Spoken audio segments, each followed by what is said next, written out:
مسمار تیرا روزہ امت نے کیا جب سے، بابا تیرا رہتا ہے تربت پہ تیری تب سے، کب گنبد خضرا میں بابا تیرا رہتا ہے،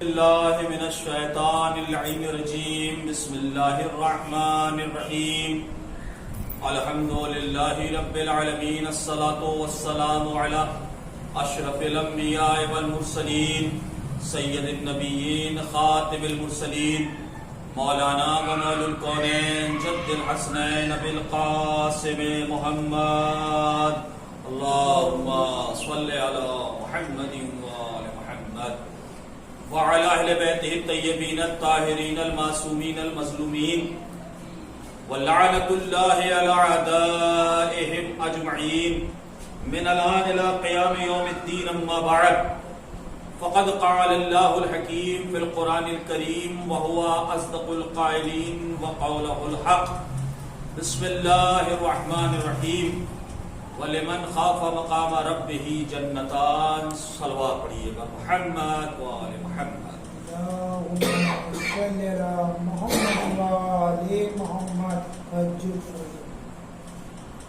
حضرات گرامی قدر، جیسا کہ 2 روز قبل ہمارے چینل پر بس یا حسین چینل پر اعلان کیا جا چکا تھا کہ آج 31 مئی کو شب میں 9 بجے ہمارے اس چینل بس یا حسین پر میں لائیو آؤں گا اور انہدام جنت البقیع جو روز عاشور سے کم نہیں ہے اس پر گفتگو کروں گا اور اس پر روشنی ڈالنے کی کوشش کروں گا۔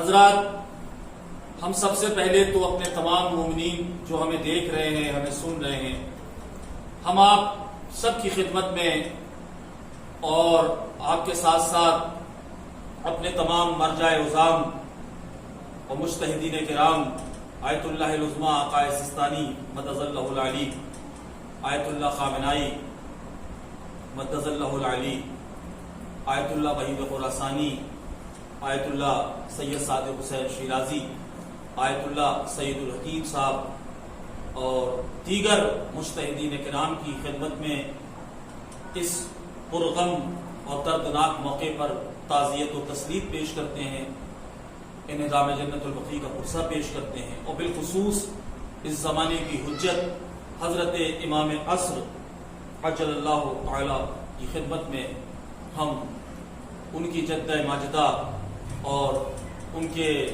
جد بزرگوان کی قبر کے مسمار اور توہین کے پرغم موقع پر پرسہ پیش کرتے ہیں، تعزیت دیتے ہیں۔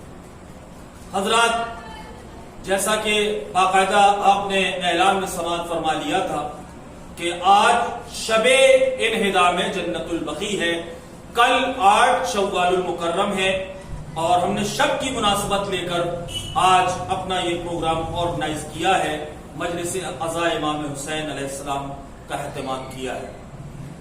سب سے پہلے تو میں اپنے تمام سننے والے اور بالخصوص اگر ان میں بچے ہیں اور نوجوان ہیں تو وہ میری بات کو ذرا غور سے سنیں کہ ہم بالکل تفصیل سے بتائیں گے تاکہ پروگرام کا حق ادا ہو سکے۔ میں ان ذاکرین میں سے نہیں ہوں کہ پروگرام کچھ ہے، نوعیت کچھ ہے، عنوان کچھ ہے اور میں کہیں اور کی شروع کر دوں۔ نہیں، ہم انہدام جنت البقیع پہ آئے ہیں اور انشاءاللہ ہم جنت البقیع پر 1 گھنٹے کی مفصل گفتگو کریں گے، اور ٹھیک 10 بجے ایک نوحہ خان بھی ہمارے اسی پیج پہ جڑیں گے بامبے سے، انشاءاللہ انہیں بھی سماعت کریں گے اور مجلس کے ٹھیک بعد وہ نوحہ خانی کریں گے۔ سب سے پہلے تو یہ غم منایا کیوں جاتا ہے؟ آپ جانتے ہیں اس وقت ہماری پوری قوم، میں بلا تفریق مذہب و ملت بات کر رہا ہوں، کہ اس میں شیعہ سنی اور دیوبندی اور بریلوی کی کوئی قید نہیں ہے، بلکہ جو بھی اپنے آپ کو مسلمان کہتے ہیں ان کی غیرتوں سے جڑے ہوئے دو مسئلے ہیں۔ ایک تو ہمارا قبلہ اول جسے بیت المقدس کہا جاتا ہے جو فلسطین میں ہے، اور اس کے اوپر جو ہے وہ اسرائیل ملعون کا قبضہ ہے یہودیوں کا، اور اس کے خلاف ہم احتجاج کرتے ہیں۔ آیت اللہ خمینی کے حکم پر خود ہم نے بھی احتجاج کیا ہے۔ ہمارے اس پیج پہ آپ نے دیکھا ہوگا رمضان المبارک کے آخری جمعے میں ہم نے باقاعدہ بیت المقدس پہ گفتگو کی تھی۔ لیکن عزیزان محترم، جس قوم شیعہ نے اور اس کے لیڈر نے تمام امت مسلمہ کو خیال دلایا کہ ہمیں خاموش نہیں رہنا چاہیے کہ ہمارے قبلہ اول پر کم وقت یہودیوں کا قبضہ ہے، اسی طرح عزیزان محترم ایک دوسرا مسئلہ ہے جو ہماری غیرت قومی سے جڑا ہوا ہے، وہ ہے جنت البقیع۔ اب جنت البقیع کیا ہے؟ جنت البقیع مدینے کے مشرق میں واقع ایک بہت بڑا قبرستان ہے۔ جنت البقیع اصل میں ایک بہت بڑا قبرستان ہے، اور اسے نام کیوں دیا گیا بقیع کا؟ بقیع کے معنی ہوتے ہیں اس باغ کے جو شجردار ہو، یعنی جس میں ہر قسم کے پیڑ ہوں، بہت زیادہ پیڑ ہوں، اس باغ کو، اس گارڈن کو، اس باغیچے کو عربی میں بقیع کہا جاتا ہے۔ یہ جنت البقیع مدینے کا بہت پرانا قبرستان ہے، جس پہ تقریباً 10,000 سے زیادہ رسول اللہ کے صحابیوں کی قبر ہے، رسول اللہ کے چچا کی قبر ہے، اور ہم بتائیں گے اور کس کس کی قبر ہے۔ پہلے تو ہم یہ بتا دیں کہ یہ جنت البقیع کا مسئلہ ہے کیا۔ عزیزان محترم، مدینے کا سب سے قدیمی قبرستان کہ جس کا نام ہے جنت البقیع، جو مدینے کے شرق میں واقع ہے، اور آج تھوڑی سی تاریخ سماعت فرما لیں آپ کہ تاکہ ہماری اس کا پروگرام کا حق ادا ہو سکے کہ جنت البقیع کیا ہے۔ 8 شوال المکرم جنت البقیع کو عنوان سے عالم اسلام میں منایا جاتا ہے۔ اسے یوم الحدم یعنی منہدم کرنے کا دن بھی کہتے ہیں۔ یوم الحدم اس کا ایک نام ہے، کل جو دن ہے 8 شوال المکرم۔ جنت البقیع سعودی عرب کے شہر مدینہ منورہ میں موجود ایک قبرستان ہے، جہاں عالم اسلام کی مشہور و معروف شخصیات دفن ہیں۔ آپ غور سے سنیے گا کہ وہاں دفن کون کون ہے۔ اور 8 شوال 1344 ہجری، 8 شوال 1344 ہجری کو سعودی بادشاہ عبدالعزیز بن سعود لعنت اللہ علیہ، اللہ اس کی قبر پر لعنتوں کی اور بوچھار کرے اور آگ کی بوچھار کرے، اس ملعون کے حکم پر ائمہ علیہ السلام، یعنی یہ جنت البقیع جس میں ہمارے 4 اماموں کی قبریں ہیں۔ کون کون امام؟ ہمارے دوسرے امام حضرت امام حسن علیہ السلام، اللہم صلی علی محمد وعلی محمد۔ ہمارے چوتھے امام حضرت امام زین العابدین علیہ السلام، اللہم صلی علی محمد وعلی محمد۔ ہمارے 5ویں امام حضرت امام محمد باقر علیہ السلام، اللہم صلی علی محمد وعلی محمد۔ اور ہمارے 6ویں امام حضرت امام جعفر صادق علیہ السلام، اللہم صلی علی محمد وعلی محمد۔ اور سیدۃ النساء العالمین، تفسیر سورہ کوثر، عنوان شب قدر، جو 11 اماموں پہ حجت بن کے آئی، رسول اللہ کی ایک لوتی بیٹی مولا کائنات علی ابن ابی طالب کی زوجہ اور حسنین کریمین جیسے بچوں کی والدہ یعنی حضرت زہرا سلام اللہ علیہا، اللہم صلی علی محمد وعلی محمد۔ بی بی پاک کا روضہ مقدس بھی جنت البقیع میں واقع ہے۔ اب آپ سنیں کہ اس میں دفن کون کون سی شخصیات ہیں۔ اس میں حضرت فاطمہ بنت اسد مولا کائنات کی والدہ، اور جو حضرت محمد مصطفیٰ صلی اللہ علیہ وآلہ وسلم کی چچی ہیں، اور انہوں نے حضرت رسول خدا کو پالا ہے، اور حضرت ابو طالب کی زوجہ ہیں، اور حضرت علی کی والدہ ہیں، اور حضرت عباس بی بی ام البنین،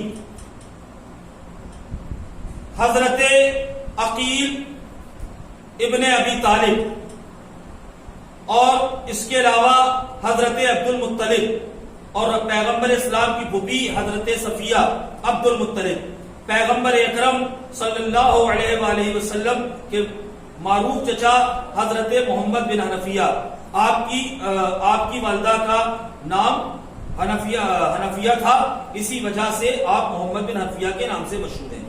زوج حضرت بی بی زینب حضرت عبداللہ بن جعفر طیار، یعنی جناب زینب سلام اللہ علیہ کے شوہر جناب عبداللہ بن جعفر طیار، حضرت اسماعیل بن امام جعفر صادق، حضرت اسماعیل جو امام جعفر صادق کے بیٹے ہیں ان کا روضہ بھی اسی میں، دائی حلیمہ اور اہل سنت کے امام مالک، امام سنت کے امام مالک کے علاوہ تقریباً 7,000 تقریباً 10,000 صحابہ کرام کی قبریں ہیں۔ اتنا مقدس یہ قبرستان ہے جس میں 4 اماموں کی قبریں ہیں، اور رسول اللہ کے رشتہ داروں کی، رسول اللہ کی زوجہ کی، اور 10,000 سے زیادہ صحابہ کرام کی قبریں ہیں۔ اب یہ سن لیں کہ جنت البقیع کو منہدم کیا گیا، چند لفظوں میں سن لیں تاریخ کے ساتھ۔ انہدام جنت البقیع کی مختصر تاریخ۔ جنت البقیع اور روضہ پیغمبر حضرت محمد صلی اللہ علیہ وسلم کو منہدم کرنے کی نیت سے پہلی مرتبہ آل سعود و ناصبی، یہ کمبخت آل یہود ہے، انہوں نے سن 1220 ہجری کو مدینہ منورہ پر حملہ کیا۔ پہلا حملہ کب ہوا؟ سن 1220 پر مدینہ منورہ میں حملہ آور ہوئے۔ یہ سلطنت عثمانیہ کا دور تھا۔ آل سعود و ناصبیوں نے مختلف مساجد اور مزارات کو نشانہ بنا کر مجموعی طور پر اپنے ارادوں میں ناکام رہے۔ یہ تحریک وہابیت جو محمد بن عبد الوہاب بن شیخ سلمان نے چلائی تھی کا مدینے پہ پہلا حملہ تھا۔ مزارات و مساجد کو جو نقصان پہنچا اس کی تعمیر نو کے لیے عثمانی حکومت نے ارادہ کیا، تو شیعہ اور سنی دونوں مسلمانوں نے، جب پہلے حملوں میں یہ مزارات منہدم ہوئے تو شیعہ اور سنی دونوں نے مل کر رقم اکٹھا کی، اور رقم اکٹھا کرنے کے بعد مزار کو خوبصورتی اور جدید ترین تعزیر اور آرائش کی، یعنی دوبارہ اسے بہترین ڈھنگ سے بنایا۔ سن 1344 ہجری کو جب آل سعود نے مکہ، مدینہ اور اطراف میں مکمل طور پہ قبضہ کر لیا تو مقامات مقدسہ، جنت البقیع، اصحاب اور خاندان رسالت کے آثار کو زمین حجاز سے مٹانے کا ارادہ کیا، تو اس کے لیے چند ناصبی مفتیوں نے فتوے بھی دیے۔ اب کن کن مفتیوں نے فتوے دیے تھے یہ ملاحظہ فرما لیں۔ آل سعود نے لوگوں کی بغاوت سے بچنے کے لیے مفتیوں سے فتوے دیے کہ قاضی القضات سلمان بن کو منتخب کیا، اور قاضی القضات نے سوالات کیے تو ایسے توڑ مروڑ کر علماء مدینہ کے سامنے رکھا جن کے جوابات، تو عزیزان محترم سن 1205 سے لے کر سن 1217 ہجری تک کئی مرتبہ سعودیوں نے حجاز پہ حکومت قائم کرنے کی کوشش کی، مگر کامیاب نہ ہو سکے۔ آخر 1217 ہجری میں طائفہ پہ قابض ہو گئے، اور طائفہ میں موجود مساجد کو منہدم کرنے کے ساتھ ساتھ بہت سے مسلمانوں کا قتل عام بھی کیا، اور 1218 ہجری میں مکے پہ حملہ آور ہوئے اور زمزم پہ موجود عمارات تک کو منہدم کر دیا۔ عزیزان محترم، یوم الحج یعنی انہدام جنت البقیع یہ کب ہوا؟ یہ 8 شوال 1344 ہجری میں۔ تو عزیزان محترم، آپ نے یہ ساری تاریخیں ملاحظہ فرمانی۔ اب میں آ جاؤں آسان لفظوں میں کہ 2 مرتبہ حملہ آور ہوا ہے یہ سعودی۔ پہلی مرتبہ جب انہوں نے حملہ کیا تو شیعہ اور سنی دونوں مسلمانوں نے مل کے وہاں دوبارہ مزارات کو اثر نو تعمیر کرایا، لیکن اب جو یہ حملہ ہوا اور تقریباً زمانہ گزرتا چلا آ رہا ہے، ہم پوچھنا یہ چاہتے ہیں اب آپ کی غیرت قومی کیوں نہیں جاگتی؟ اب آخر کیا وجہ ہے کہ آپ سارے مسلمان اکٹھا ہو کر کیوں نہیں آواز اٹھاتے کہ جہاں صحابی کرام کی مزارات ہے، رسول اللہ کی زوجہ کی مزارات ہے، رسول اللہ کے رشتہ داروں کی مزارات ہیں، آخر کیا وجہ ہے کہ سارے مسلمان اکٹھا ہو کر اس پر آواز کیوں نہیں اٹھاتے؟ عزیزان محترم، آپ جانتے ہیں کہ سعودی ملعون نے، انہیں مسلمان ہرگز نہ کہیے، یہ یہودیوں کی ایک قسم ہے، ان ملعونوں نے، ان مکاروں نے ایسا کیوں کیا؟ اس لیے کہ ان کے عقیدے کے لحاظ سے، ان کے عقیدے کے لحاظ سے قبر پہ جانا یا قبر پرستی کرنا یا قبر پہ فاتحہ پڑھنا یہ گناہ ہے۔ میں آپ کو ایک نہیں 1000 تصویریں دکھا سکتا ہوں اس بات پہ دلالت کرتے ہوئے کہ جن ملعونوں نے ہمارے 4 اماموں کا روزہ منہدم کر دیا، صحابہ کرام کا روزہ توڑ ڈالا، یہ کہہ کر کہ مزار پہ جانا گناہ ہے، شرک ہے، بدعت ہے، وہی آل سعود اور وہی آل یہود کمبخت جارج ڈبلیو بش کے ناپاک اور نجس مقبرے پر کھڑے ہوئے پھول اور گلدستے لے کر، دیکھیں اللہ نے ان لعنتیوں کو کس طریقے سے رسوا کیا ہے۔ اور عزیزان محترم، یہ ملعون رسول اللہ کے روزے کو بھی توڑ دیتے اگر انہیں مسلمانوں کا ڈر نہ ہوتا، خدا کی قسم یہ توڑ ڈالتے کہ رسول اللہ کے روزے کو بھی منہدم کر دو۔ اے مسلمانوں، اپنی غیرت کو کیوں نہیں پہچانتے؟ کیا جب مدینے جاتے ہو، کتنے افسوس کی بات ہے کہ جب بھی بندہ مدینے جاتا ہے تو کوئی کہتا ہے جدہ کی سڑکیں بڑی اچھی ہیں، مدینے کے اسپیکر بڑے اچھے ہیں۔ ارے یہ کیا کم ڈوب مرنے والی بات ہے تمہارے لیے کہ مسجد نبوی میں آپ چلے جائیں تو ہزاروں ٹیوب لائٹ اور بلب موجود ہیں، مگر رسول اللہ کی ایک لوتی بیٹی کے پاس ایک نائٹ بلب بھی روشن نہیں ہے۔ کیا یہ ہمارے ڈوب مرنے کے لیے کافی نہیں ہے؟ غور کریں مسلمان کہتے ہیں مدینے کی سڑکیں بڑی اچھی ہیں، وہاں صفائی بہت اچھی ہے، کوئی مسلمان آ کے یہ نہیں بتاتا کہ ہم نے جنت البقیع دیکھا، وہاں ہمیں کہیں پر محمد کی ایک لوتی بیٹی کی مزار نظر نہیں آئی۔ میرے دوستو، ہم بغیر تفریق مذہب و ملت اپنے اس پروگرام میں، چاہے آپ شیعہ ہوں چاہے سنی ہوں، آپ کی عقیدت اور غیرت کا مسئلہ ہے جنت البقیع، اس میں شیعہ سنی کی کوئی بات نہیں ہے۔ ہماری آواز کے ساتھ آپ بھی آواز ملائیے۔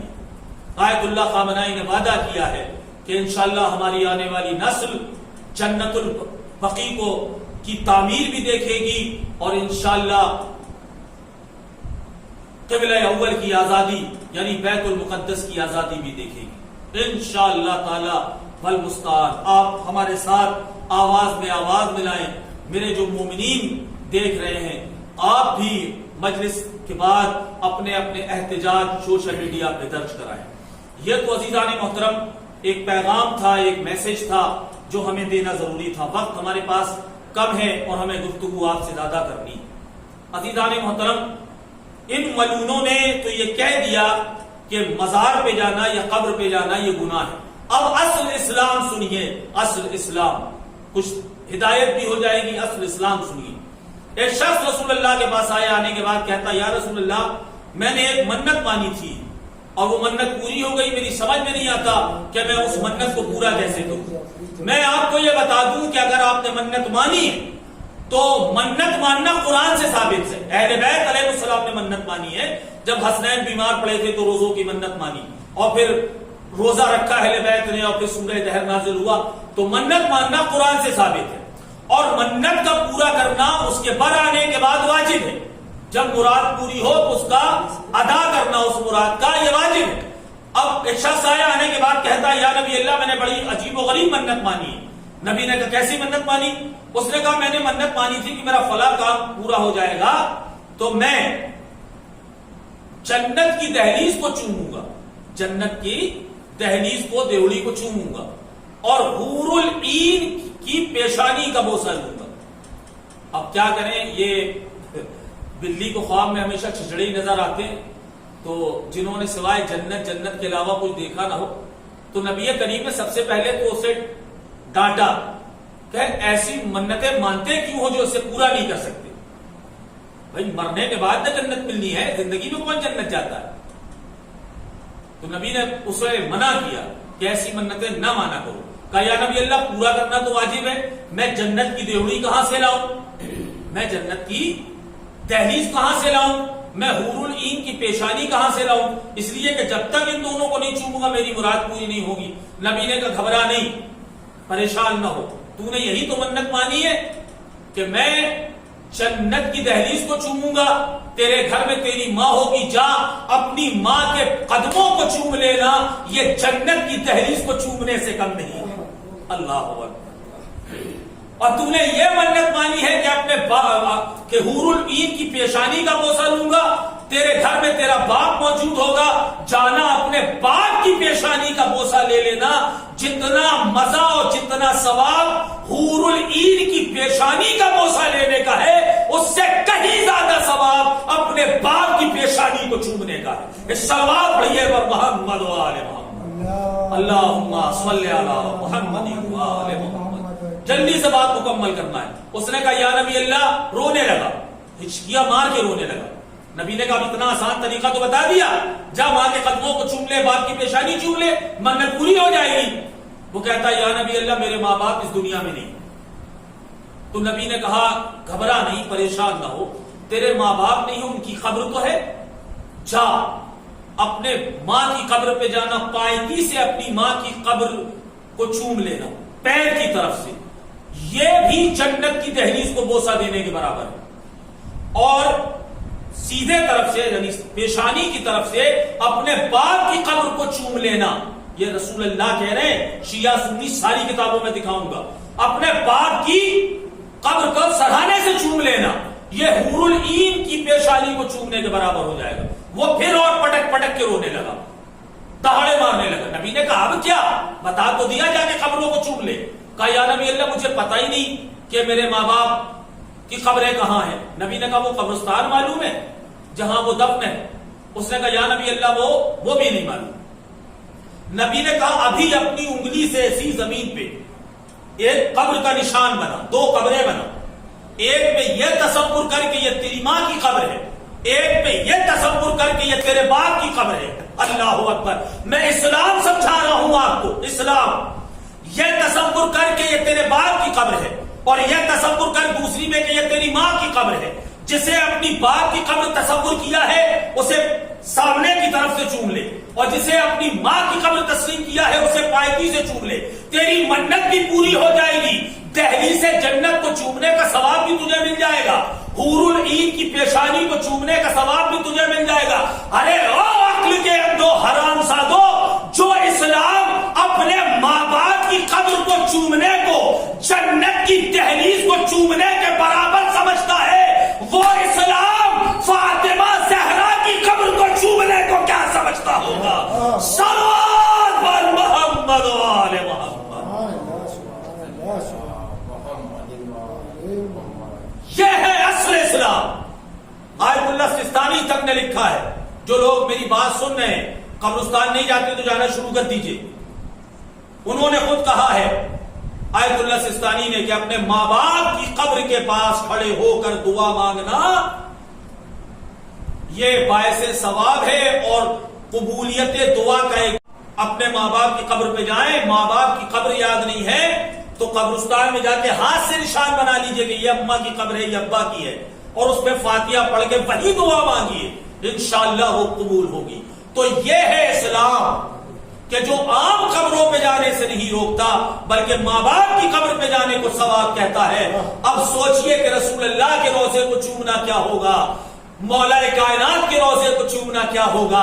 اور ایک بات بتاؤں عزیزان محترم، ہماری حیثیت یہ ہے کہ ہم میں سے اگر کوئی حج پہ چلا جائے تو اس کی عزت بڑھ جاتی ہے. اس نے کیا کیا بھائی، کہا بھائی یہ اللہ کے گھر کا دیدار کر کے آیا حاجی. کوئی مدینہ منورہ چلا جائے وہ اپنے نام کے آگے مدنی لکھنے لگتا ہے. کیا ہوا، کیا وہاں رہتا ہے کہ نہیں، ہندوستان سے گیا تھا چند دن کے لیے. کوئی کربلائے محلہ چلا جائے تو وہ اپنے آپ کو کربلائی لکھنے لگتا ہے. یعنی ہماری جو اوقات ہے وہ مقدس زمینوں سے جڑی ہوئی ہے. کہ اگر ہم کسی مقدس زمین پہ چلے جائیں تو ہماری حیثیت بڑھ جاتی ہے. ہم وہاں رہ کے نہیں آئے, ہم نے اس کا دیدار کیا ہے, چند روز ہم نے وہاں پر جو ہے قیام کیا ہے. لیکن عزیزان محترم, آل محمد کا مسئلہ ہی دوسرا ہے. یہ جس زمین پہ آتے ہیں اسے عزت دار بنا دیتے ہیں. اللہ اکبر. یہ کسی زمین کی وجہ سے محترم نہیں بنتے, بلکہ ان کے قدموں کی برکت سے زمینیں محترم بن جاتی ہیں. اگر یہ مدینے میں آ جائیں تو مدینے کو منورہ بنا دیتے ہیں, اگر یہ مکے میں آ جائیں تو مکے کو مکرمہ بنا دیتے ہیں, اگر یہ نجف میں آ جائیں تو نجف کو اشرف بنا دیتے ہیں, اگر یہ کربلا میں آ جائیں تو کربلا کو معلیٰ بنا دیتے ہیں, اگر یہ مشہد میں آ جائیں تو مشہد کو مقدس بنا دیتے ہیں, اور اگر یہ بقیع میں آ جائے تو اسے جنت سے کم نہیں بناتے. صلوات بر محمد و آل محمد. اللہم صلی علی محمد و آل محمد. کسی قبرستان کا نام جنت ہوتا ہے؟ اللہ اکبر. اب آ جائے تھوڑا سا مجھے جو بیان کرنا ہے جنت کے حوالے سے. عزیزان محترم, اللہ نے سورہ رحمان میں جب تعریف کی تو اللہ کہتا ہے وَلِمَنْ خَافَ مَقَامَ رَبِّهِ جَنَّتَانِ, کہ جو اپنے رب کے مقام سے ڈرتا ہے اس کے لیے دو جنتیں ہیں. آج تک اللہ یہ بیان کرتا رہا کہ جنت ایک ہے, لیکن اللہ نے قرآن میں بیان کر دیا کہ دو جنتیں ہیں. دو صاف صاف لفظ ہے جنتان.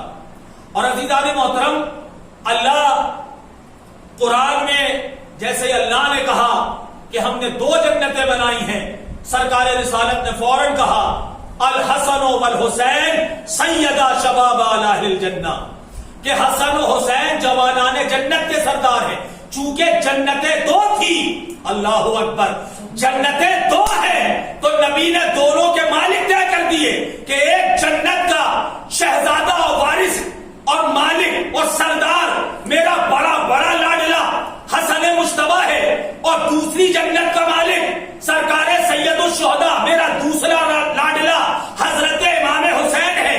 یعنی مسلمان یہ طے کرتے رہتے کہ بھائی یہ جنتیں دو ہیں تو سردار کون ہے, تب تم بعد میں طے کرنا. ہم نے پہلے بتا دیا جب جنتیں دو ہیں تو سردار بھی دو ہے. ایک کا نام حسن ہے, ایک کا نام حسین ہے. صلوات بر محمد و آل محمد. اللہم صلی علی محمد و آل محمد.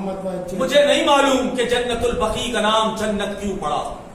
شاید اسی لیے پڑا ہوگا کہ چار امام, جہاں ایک امام چلا جائے تو وہ مشہد مقدس بن جاتا ہے. یہاں چار امام ہیں. شہزادی کونین, شہزادی کونین کی قبر مطہر ہے. عزیزان محترم, جنت کی ہم نے چونکہ یہ لفظ سن رکھا ہے جنت, آپ جانتے ہیں کہ جنت کی 8 قسمیں ہوا کرتی ہیں.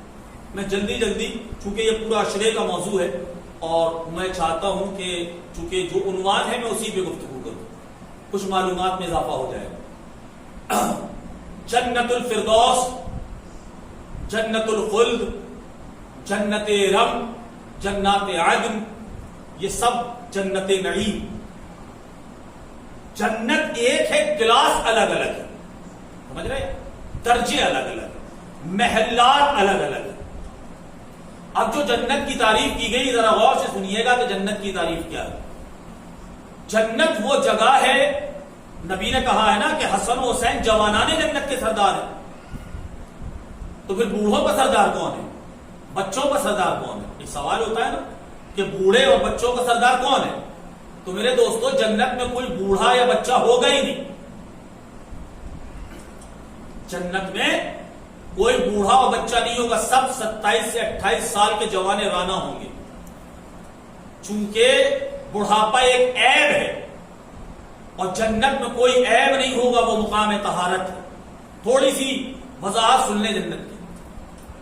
سب سے پہلی بات تو یہ کہ جنت میں کوئی وقت اور ٹائمنگ نہیں ہوگی, چونکہ یہ ٹائمنگ اور وقت چاند اور سورج سے ہوتی ہے. جنت میں نہ چاند ہوگا نہ سورج ہوگا. نماز صبح کے وقت ایک وقت ہوتا ہے جو جنت کے وقتوں میں آتا ہے, نہ اس کی گنتی دن میں ہوتی ہے نہ رات میں ہوتی ہے, اور وہ ایسا وقت ہوتا ہے کہ جس وقت ہر مریض کو شفا مل جاتی ہے, وہی وقت ہوگا جنت میں. عمریں سب کی برابر ہوں گی, 90 فٹ کے انسان ہوں گے. اور کوئی کالا اور کوئی بد شکل وہاں نہیں ہوگا. نبی فرماتے 14ویں رات کے مانند چہرے ہوں گے. 14ویں رات کے مانند. ایک گیٹ سے دوسرے گیٹ تک جانے میں جنت کے کئی سال کی مسافت طے ہوگی. یہ جو اللہ نے قرآن میں طوبہ کا لفظ استعمال کیا، یہ طوبہ جنت کا ایک درخت ہے جس کا پتا اتنا بڑا ہوگا کہ 300 سال تک انسان اس کے سائے میں چلے گا. 300 سال تک اس کے سائے میں انسان چلتا رہے گا. اتنا بڑا ایک پتا ہوگا جنت کا. ٹھیک ہے. اور جو حور العین، بڑی آنکھوں والی حوریں، ان کے بارے میں یہ کہا شلوار پہنی ہوں گی تو ان کی نسوں سے مغز چھلک رہا ہوگا. اتنی خوبصورت ہوں گی حور العین. اور ان سے اللہ نے کہا ہے کہ ہم شادی کروائیں گے. تو جب شادی ہوگی تو ہم مستری بھی ہوگی. جو دنیا میں ہوتا ہے وہی ہوگا. اور اللہ 70 جمع کی قوت اللہ عطا کرے گا. اور بچے بھی ہوں گے جنت میں. اور پتا چلا دادا بھی جوان ہے اور پوتا بھی جوان ہے. کئی سالوں کی جو ہے وہ وہاں عمر ہوگی. چونکہ وقت نہیں ہے اور وہاں موت نہیں ہے. جنت میں موت نہیں ہے، نجاست نہیں ہے. آپ کھائیں گے پیئیں گے سب کچھ، مگر نہ پیشاب پخانا یا تھوک بھی نہیں ہوگا، ناک بھی نہیں ہوگی. وہ مقام طہارت ہے.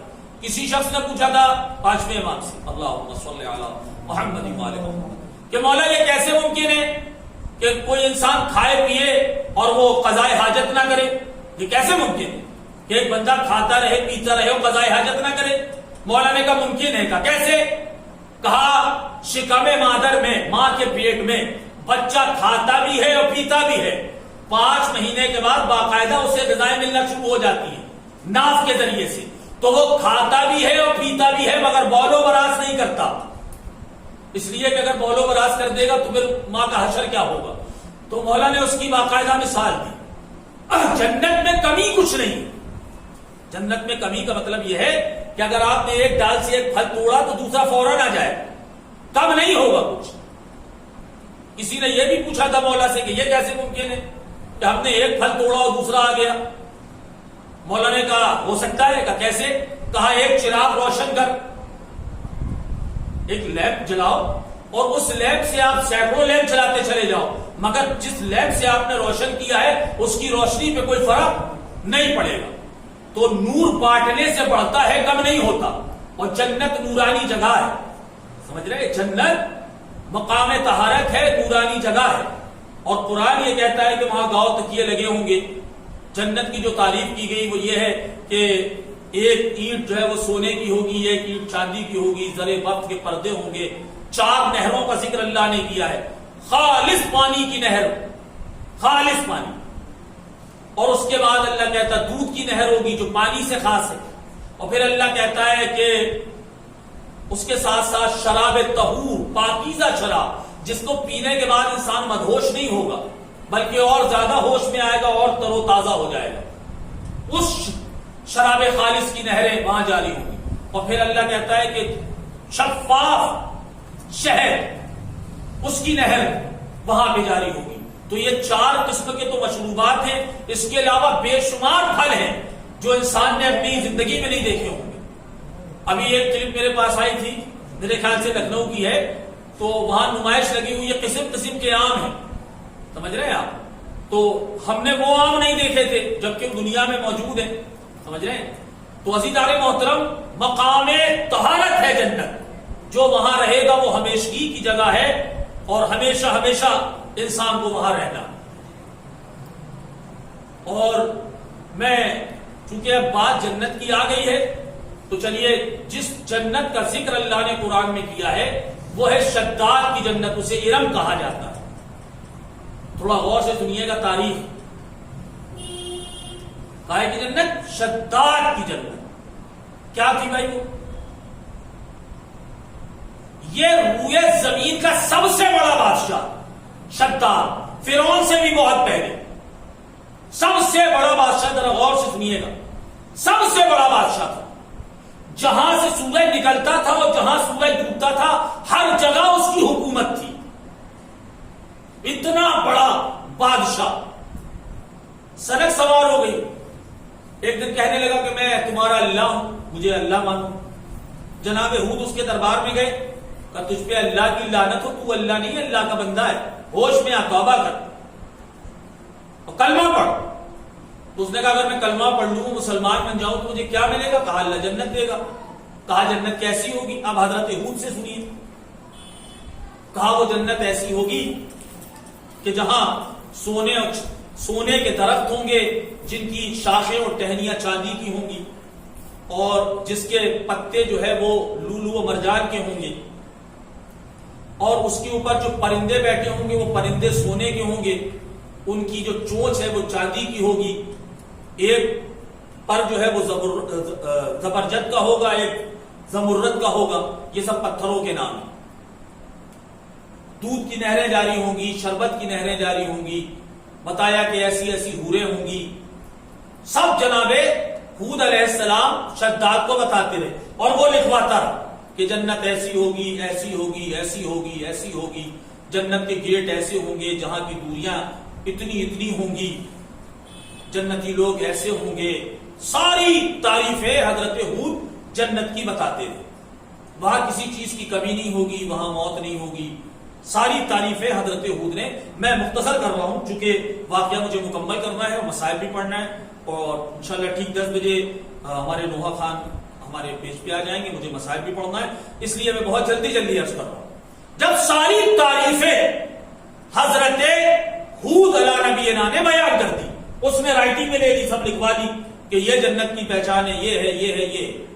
جب لکھ چکا تو جناب ہود سے کہتا جاؤ مجھے کلمہ ولمہ نہیں پڑھنا، ایسی جنت تو میں خود بنا لوں گا، ایسی جنت میں خود تیار کر لوں گا، میں خود بنوا لوں گا۔ 3 لاکھ سے زیادہ مزدور،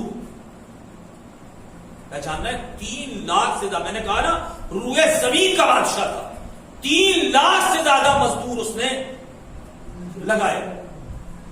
350 سال تک یہ جنت بنتی رہی، 350 سال تک۔ اور جیسا کہ جناب سلمان نے بتایا تھا کہ اس کی جو ہے وہ ایک اینٹ سونے کی ہوگی، ایک چاندی کی ہوگی، اور اس کا گارا جو ہے جو بنایا جائے گا وہ مشک و عنبر کا ہوگا، ہے نا، وہاں گھاس جو ہے وہ زعفران کی ہوگی، جیسا جیسا بتایا تھا ویسے ہی کیا۔ سونے کے پیڑ لگوائے، زر بفت کے پردے لگوائے، گاؤں تکیے ویسے ہی لگوائے، اور سونے کے جب پردے لگاتا، سونے کے پیڑ اگاتا تھا، اس میں چاندی کی ٹہنیاں، اس میں پرندہ، سونے کا پرندہ، اس میں چاندی کی منقار، اور ایک پر زمرد کا، ایک زبرجد کا، بالکل ویسا ویسا۔ اچھا وہ بناتا جاتا تھا، اللہ ان پرندوں میں جان ڈالتا جاتا تھا، اللہ اکبر، وہ بناتا جاتا تھا، اللہ ان پرندوں میں جان ڈالتا رہتا تھا۔ اور عزیزان محترم، جب دودھ کی نہریں اس نے بنائی تو اللہ نے جناب جبریل سے کہا اس میں پھونک مار دو تاکہ یہ دودھ خراب نہ ہو، اس لیے کہ دودھ جلدی سے خراب ہو جاتا ہے نا۔ اللہ نے کہا اس میں پھونک مار دو تاکہ تمہاری پھونک کے اثر سے دودھ خراب نہ ہو۔ ذرا غور سے سنیے گا، پوری جنت بنتی رہی، بنتی رہی، بنتی رہی۔ جب اس کے خزانے ختم ہو گئے تو اس نے کہا زمینیں کھود ڈالو، اور جتنے خزانے زمین میں دفن سب نکال لو۔ ساری زمینیں کھود کے خزانے نکال لیے گئے۔ کعب بھی کم پڑ رہا ہے، کعب ایسا کرو لوگوں کے گھروں میں بے روک تو گھس جاؤ، اور جتنا سونا چاندی زیورات ملتے ہیں سب اٹھا لو۔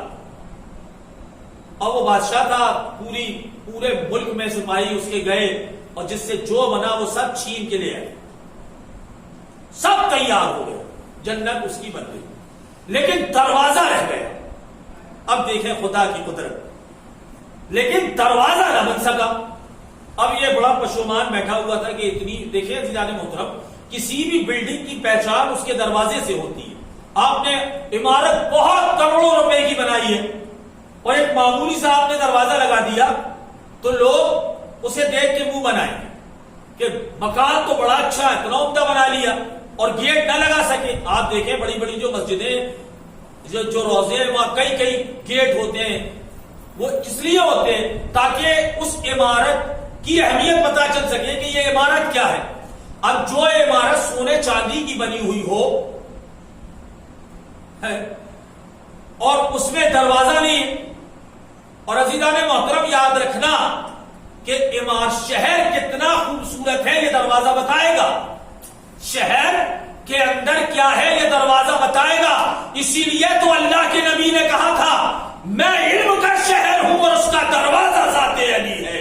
اس صلوات پر محمد و آل محمد. اللہم صلی علی محمد و آل محمد. جب دروازہ اتنا خوبصورت ہے تو شہر علم کتنا خوبصورت ہوگا. میں نے کہا اب یہ بیٹھا ہوا تھا کیا کرے, اب تو کہیں سے چھین بھی نہیں سکتے. زمین کے خزانے نکال لیے, لوگوں سے چھین لیا, خزانے بھی ختم ہو گئے, بیت المال بھی ختم ہو گیا, اب کیا کرے.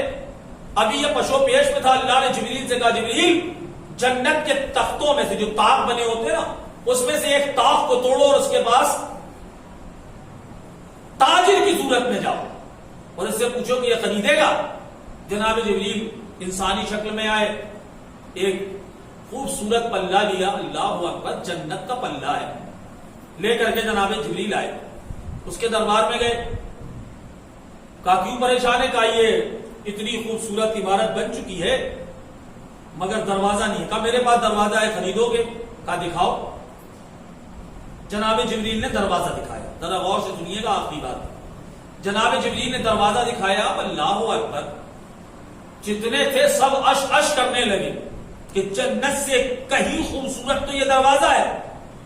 انہوں نے کہا اس کی قیمت کیا ہے؟ کہ تیری آدھی جنت, یہ جو تم نے بنائی ہے اس کی آدھی جنت.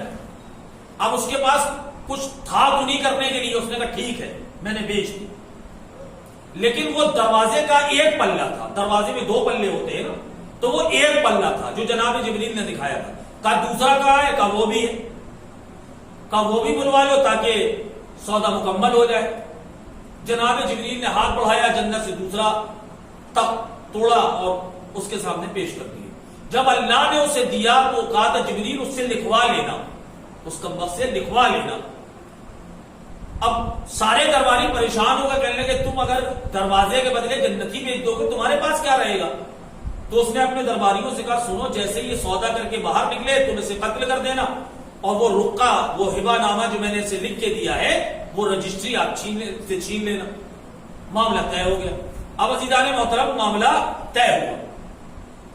جناب جبریل نے دوسرا پلہ بھی اسے دیا اور اس سے لکھت میں جنت لی, اور جنت لینے کے بعد اس کی تعریف قرآن نے بھی کی ہے کہ اس کا مثل ان کے پاس روئے زمین میں نہیں تھا, قوم عاد کے پاس. جناب جبریل جانے لگے, جیسی سپاہی بڑے انہیں گرفتار کریں, قتل کریں, جبریل غائب ہو گئے. اب جب جبریل غائب ہو گئے تو اس نے اپنا گھوڑا منگوایا اور کہا چلو میں اپنی جنت کی سیر کروں. ٹھیک ہے. جیسے ہی اس نے پہلا قدم رکھا تھا, پہلا قدم, ادھر ملک الموت کو حکم ہوا اس کی روح قبض کر لو. اب مجھے اب صرف گفتگو یہ کرنی تھی کہ جب اللہ کو اس کی روح ہی قبض کرنا تھا تو دروازے سے پہلے کر لیتا, سمجھ, لیکن دروازے پہ آ کے کیوں کروائی؟ کہا تو چاہ کے کوئی اللہ پہ اعتراض نہ کر سکے کہ پروردگار تو نے جنت تو اس نے لکھ کے دے دی تھی, دروازہ اس کا تھا. توجہ ہے, جنت کے بدلے دروازہ اسے دیا گیا تھا. تو اے پروردگار تیری عدالت کے یہ موافق نہیں آیا کہ تو نے اسے اس کا دروازہ بھی دیکھنے نہ دیا. عزیزان محترم, ایک بات تو سمجھ میں آ گئی کہ اللہ اور رسول جو سودا کرتے ہیں وہ بالکل مکمل ہوتا ہے. اب اس نے اپنی جنت بیچ کے ایک دروازہ خریدا تھا تو دروازہ اس کا رہا. ہم نے آنسو بیچ کے جنت خرید لی ہے. صلوات پر محمد و آل محمد. اس کا وعدہ مکمل ہو کے رہے گا. تو عزیزان محترم, یہ تھی شداد کی جنت جسے اللہ نے بعد میں ارم کا نام دے دیا اور شامل کر دیا. کتنا قابل شرم موقع ہے ہم سب مسلمانوں کو, جب مدینے جاتے ہو تمہیں جنت البقیع کی ویرانی پریشان کیوں نہیں کرتی؟ تمہاری غیرتیں کیوں نہیں جاگتی؟ تمہارے دل میں ٹھیس کیوں نہیں پہنچتی کہ 10,000 سے زیادہ صحابہ دھوپ میں بیٹھے ہیں, 4 امام دھوپ میں ہیں, رسول اللہ کی ایک لوتی شہزادی دھوپ میں ہے. ہمیں پرسہ پیش کرنا ہے, وقت کم رہ گیا ہے, لیکن مسائل بھرپور پڑھنے کی کوشش کروں گا. نادم ہے, پشیمان ہے, شرمندہ ہے بی بی, نادم ہے، پشیمان ہے، شرمندہ ہے بی بی، ارے تربت ہے تیری دھوپ میں ہم زندہ ہے بی بی۔ اے حسنین کی ماں ہمیں معاف کر دینا بی بی، ہماری سانسیں چل رہی ہے اور تو دھوپ میں بیٹھی ہے۔ عزیزان محترم، پوری دنیا کا ایک قبرستان ہے جنت البقیع، جہاں پر ایک متوع بیٹھا ہوا ہے تاکہ کوئی یہ نہ بتا سکے کہ محمد کی بیٹی کا مزار کہاں ہے، محمد کی بیٹی کی قبر کہاں ہے۔ وہاں چند پتھر پڑے ہوئے ہیں، جب بھی زائرین وہاں سے گزرتے ہیں نا تو مومن آنکھوں میں اشارہ کر کے کہتے ہیں وہ جو چند پتھر پڑے ہیں نا وہ محمد کی ایک لوتی بیٹی کی قبر ہے۔ اللہ اکبر، اللہ اکبر۔ بادل بنا دے مجھ کو مدینے کا یا خدا، بادل بنا دے مجھ کو مدینے کا اے خدا، میں تربت بطول پہ سایہ تو کر سکوں۔ اللہ اکبر، اللہ اکبر۔ عزیزان محترم، تنخواہ اس لیے دی جاتی ہے اس متوع کو، اس پولیس والے کو کہ کوئی محمد کی بیٹی کی مزار کو چھو نہ لے، کوئی وہاں کھڑا ہو کے فاتحہ نہ پڑھ لے۔ اللہ اکبر، اللہ اکبر۔ اے بی بی تو کتنی مظلوم ہے، زندگی میں تیری پسلیاں توڑی گئی، مرنے کے بعد تیرا مزار۔ اللہ لعنت کرے آل سعود پر، اللہ لعنت کرے آل یہود پر۔ اے بی بی تیرا حق بھی چھینا گیا، اے مظلومہ آج تک تیری مزار دھوپ میں ہے۔ عزیزان محترم، میں نے کسی ایرانی ذاکر سے سنا تھا، آپ جب رسول اللہ جب جنت البقیع میں آپ کھڑے ہو تو جنت البقیع میں آپ دیکھیں رسول اللہ کے روضے کا گنبد نظر آتا ہے۔ ایک ایران کا رہنے والا جب پہلی مرتبہ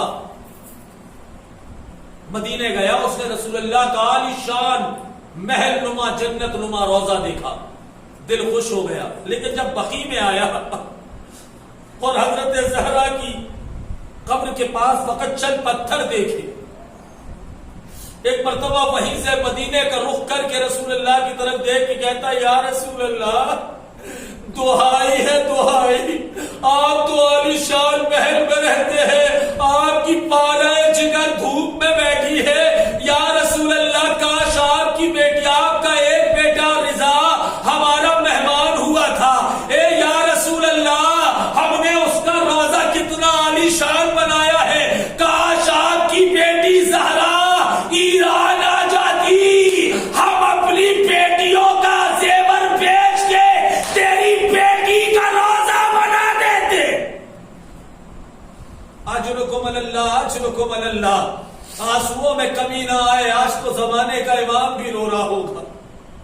اور حدیث قدسی میں نے پڑھا ہے، اللہ نے کہا میں دو جگہ ملتا ہوں، میں دو جگہ پہ ملتا ہوں، ایک تو میں ٹوٹے دلوں کے پاس ملتا ہوں، ٹوٹے دلوں میں جھانک لینا اللہ نظر آئے گا، اور ایک ٹوٹی ہوئی قبروں کے پاس ملتا ہوں۔ جب میں نے یہ پڑھا تھا نا ٹوٹی ہوئی قبروں کے پاس ملتا ہوں، تو عزیزان محترم قبریں کس کی ٹوٹتی ہیں؟ جس کا کوئی وارث نہ ہو، ورنہ آپ قبرستان میں جاتے ہیں کم سے کم شب برات تو اپنی قبروں کو ٹھیک کراتے ہیں نا، مگر اللہ مظلومیت زہرا،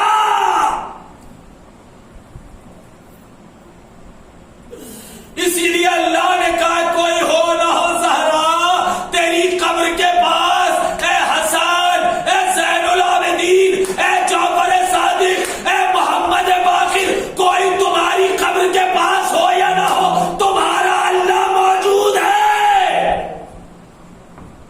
اجرکم اللہ، اجرکم اللہ۔ چند جملے اور ادا کر لینے دیجئے، جب جب مسائل سنیے گا تب تب روئیے گا۔ کیا قصور تھا بی بی تیرا؟ مسلمانوں بتاؤ کیا قصور تھا محمد کی بیٹی کا؟ زندگی میں اس کا فدن چھین لیا، جلتا ہوا دروازہ اس کے پہلو پہ گرایا، تیر پسلیاں ٹوٹ گئی۔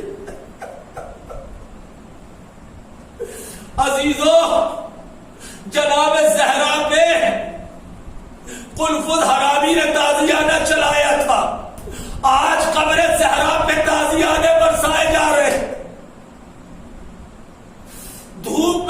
ذریعے کیا بگاڑا تھا مسلمانوں؟ اسی کے بابا نے تو تمہیں کلمہ پڑھایا تھا. اگر اس کی ماں کی دولت خدیجہ کی نہ ہوتی تم مسلمان کہاں سے بنتے؟ تم نے خوب نمک حلالی کی, تم نے خوب حق ادا کیا محمد سے محبت کا. تمہارے کلمے کی تاثیر تو نظر آ رہی ہے کہ تم زندہ ہو, تمہارے نبی کی بیٹی کا روزہ تعمیر نہیں ہو پا رہا. اگر سارے مسلمان مل کر احتجاج کرتے, لیکن کرتے کہاں تھے؟ آج یہ جو مسلمان ابتر ہے نا, اس کی وجہ یہی ہے کہ محمد کی بیٹی ان سے ناراض ہے. دو جملے محسن شہید نقوی نے کیا خوبصورت مصرے کہے تھے کہ اے خاک مدینہ تیرے ذروں میں ابھی تک ہم بنت محمد کی قبر ڈھونڈ رہے ہیں, ہم بنت محمد کی قبر ڈھونڈ رہے ہیں. 4 امام ہمارے ہیں, دوسرے امام حسن مجتبی ہے. آپ جانتے ہیں نا کہ انہیں رسول اللہ کے روضے کے پاس دفن کرنا تھا, مگر ایک ملونہ نے تیر چلوائے تھے. حسن کا وہ واحد جنازہ ہے جو دوبارہ کفنایا گیا ہے, دوبارہ اسے جو ہے وہ کفن دیا گیا ہے. میں ہاتھوں کو جوڑوں گا, ہے مولا آپ کو اماں کے پہلو میں جگہ مل گئی, نانا کے پہلو میں نہ مل سکی. اماں کے پہلو میں اماں نے سینے سے لگا لیا ہوگا, لیکن ہائے میرا مولا حسین 40 روز تک میرے مولا کا لاشا بے گور و کفن پڑا رہا. زین العابدین مجبور تھا, اے بابا تیرا روزہ نہ بن سکا, اب زین العابدین ہمیشہ دھوپ میں رہے گا.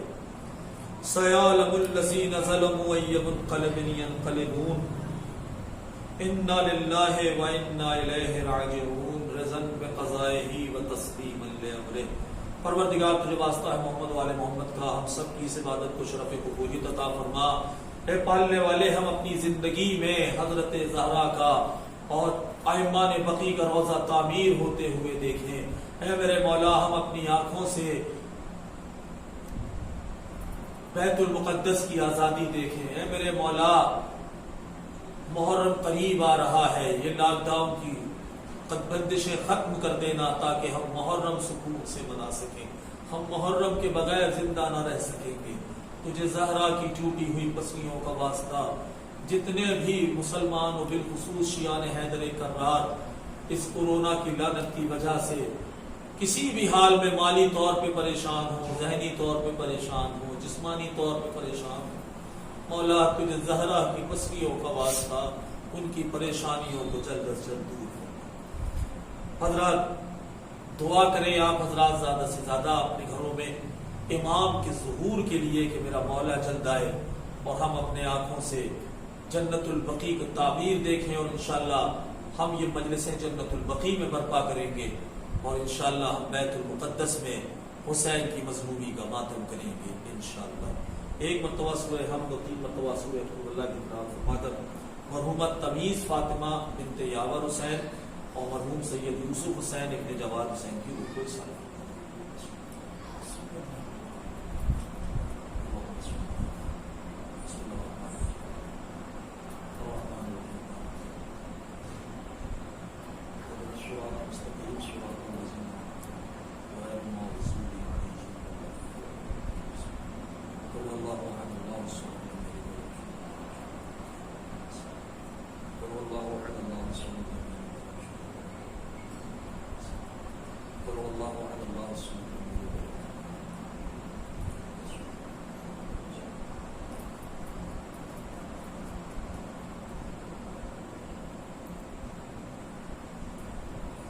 حضرات ایک اعلان میں سماعت فرما لیں, کل انشاءاللہ پھر آن لائن ایک مجلس ہوگی سارے ثواب کے لیے, ٹھیک رات میں 9 بجے ہمارے چینل بس یا حسین پہ لائیو فیس بک پہ دکھائی جائے گی. آپ حضرات سے گزارش ہے کہ اس میں بھی اس کو بھی سماعت فرمائیں اور اسے بھی لائک کریں اور شیئر کریں اور زیادہ سے زیادہ لوگوں.